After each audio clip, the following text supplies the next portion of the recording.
Stanchi di programmare i robot a tentativi? Stanchi di capire come impostare i gradi leggendoli dai monitor sull'app o sullo schermo dell'EV3? Questo video fa per voi. Ma come fare quindi a calcolare quanti gradi devono fare i motori per spostare il robot, che ne so, di 13,5 cm esatti? Come fare poi per impostare i blocchi movimento per far ruotare il robot esattamente, che ne so, di 90 gradi? Questo non lo so. Temo che dovremo usare la matematica.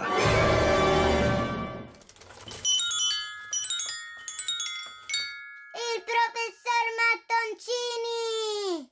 Salve a tutti, sono Daniele e in questo video vi spiegherò come fare a programmare i vostri robot per andare in linea retta per una distanza determinata o ruotare sul posto di un angolo determinato. Come saprete, i motori dei Lego Mindstorms o Lego Spike Prime hanno un sensore di rotazione incorporato che legge l'angolo del motore. Allora, vediamo come è possibile effettuare queste manovre di precisione usando esclusivamente questi sensori incorporati. In questo video utilizzerò il software di programmazione Lego Education Spike Prime. Per cominciare si può cliccare su Nuovo progetto, selezionare World Blocks e cliccare su Create. E si apre la finestra di programmazione. Il linguaggio in realtà è Scratch 3, per cui quello che sto spiegando si applica poi con pochissime differenze anche a Lego Mindstorms Robot Inventor software. Cliccando su Code si accede all'area di programmazione che è ancora in Scratch 3, oppure anche EV3 Classroom. Cliccando su Nuovo progetto si apre la finestra di programmazione che di nuovo è in Scratch 3. Per questo tutorial parto dal presupposto che abbiate un minimo di dimestichezza con il linguaggio di programmazione Scratch 3. Se così non fosse, non vi preoccupate. Potete guardare i video introduttivi che sono inclusi nel software di programmazione Spike Prime oppure nel Lego Mindstorms Robot Inventor oppure nell'EV3 Classroom. Per questo tutorial utilizzeremo un robot base semplice, le cui istruzioni sono incluse nel software Lego Education Spike. Vedete, ha due ruote motrici, una per motore, quindi è una base differential drive in cui il movimento dipende dalla velocità relativa dei motori, e un caster passivo, ovvero la pallina. La configurazione dei motori seguirà esattamente quella indicata nelle istruzioni. In Scratch per un robot del genere si possono usare i blocchi movimento. Quindi per prima cosa dobbiamo impostare quali sono i motori che controllano le ruote, nel nostro caso C e D. Un motore viene automaticamente specchiato, quindi viene invertita la sua direzione di rotazione standard. Poi possiamo usare il blocco muovi avanti per 10 cm. Ma il robot come fa a sapere quanti sono 10 cm? Prima bisogna usare il blocco imposta rotazione di un motore a 17,5 cm con spostamento. Cosa cavolo ho appena letto? Lego, ma come li traduci i blocchi in italiano? Ma scusa, fanno ridere, no? Scusa, guardiamo un po'. Il nome originale sarebbe Set One Motor Rotation to Distance Centimeters Moved, che tradotto a modino, non in italianese, sarebbe qualcosa del tipo imposta una rotazione del motore a tot centimetri percorsi. Lego, se sei in ascolto, per favore, i software farli tradurre a me, che con l'EV3 del 2012 non ho fatto un lavoraccio, Vabbè, torniamo a noi. Comunque, al di là del nome assurdo di questo blocco, io preferirei infatti utilizzare il software in inglese, almeno i nomi sono normali e comprensibili. Con questo blocco diciamo al software quanti centimetri vengono percorsi con una rotazione del motore. Impostato questo si possono specificare i centimetri qui, ma siccome noi siamo qui per imparare, togliamoci di mezzo questo blocco innominabile e utilizziamo il blocco muovi per gradi. Qui il problema diventa calcolare quanti gradi deve fare il motore per percorrere quella data distanza. Per lo spostamento in avanti i gradi si calcolano così: 115 diviso il diametro della ruota moltiplicato per la distanza in centimetri che voglio percorrere. La distanza e il diametro della ruota devono essere espressi nella stessa unità di misura, in questo caso in centimetri.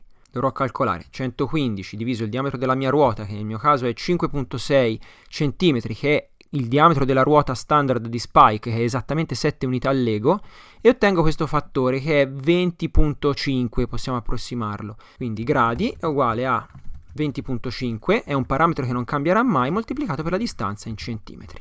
Questo numero è costante e dipende solo dal diametro della ruota. Questo numero è una costante, un parametro che possiamo memorizzare dentro una variabile e riutilizzarla all'interno del programma. Quindi creo una nuova variabile, chiamerò fattore distanza e la imposterò a 20,5. Più tardi, quando vorrò riutilizzarla, per esempio per andare dritto 10 cm, prenderò un blocco moltiplicazione e moltiplicherò la variabile fattore distanza per 10 cm. Quindi il robot così si sposterà avanti di 10 cm. Per rendere le cose ancora più chiare potremmo anche creare un blocco personalizzato. Creo un blocco e lo chiamo vai dritto per, aggiungo un ingresso numerico chiamato distanza e poi aggiungo un'etichetta centimetri. Lo salvo e poi ci attacco esattamente questo. Vai dritto per distanza centimetri. Prendo il parametro distanza e lo metto qua. Quindi il valore verrà passato dall'esterno e quando chiamo questa funzione vai dritto per 10 cm chiamerò questo blocco personalizzato e il numero 10 verrà copiato dentro distanza e quindi andrà a finire qui a fare il calcolo e quindi eseguirò esattamente il calcolo che facevo prima, cioè 20.5 per x centimetri, che in quel caso è 10. Lungi da me tediarvi con la dimostrazione matematica di questa formula, però la formula la dimostro qui nel mio libro Lego Boost Activity Book. Come indizio vi dico che 115 è il valore approssimato 360 diviso pi greco.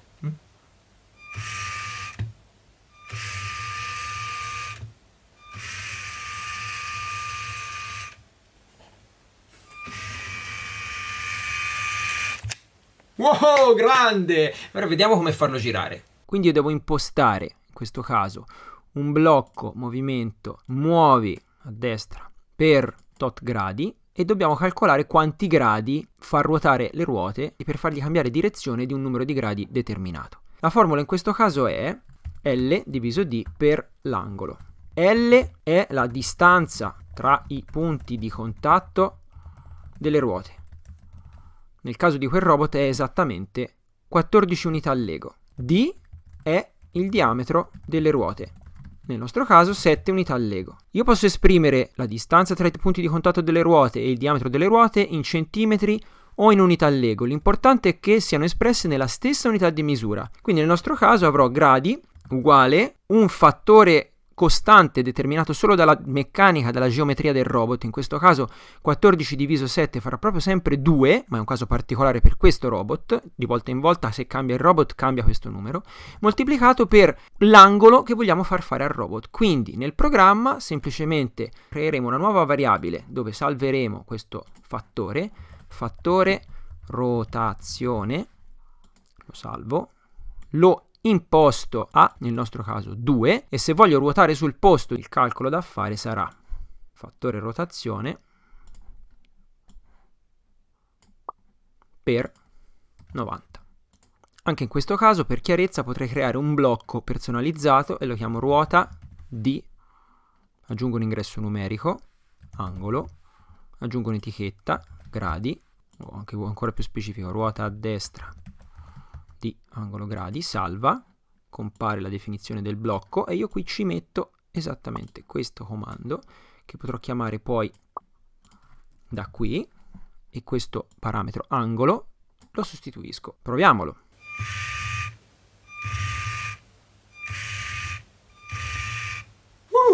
Figata, funziona! La matematica serve davvero a qualcosa, ma chi l'avrebbe mai detto? Se volessi fare un quadrato, a questo punto potrei prendere un ciclo, ripete 4 volte queste operazioni. Vado dritto per 15 cm, ruoto a destra di 90 gradi.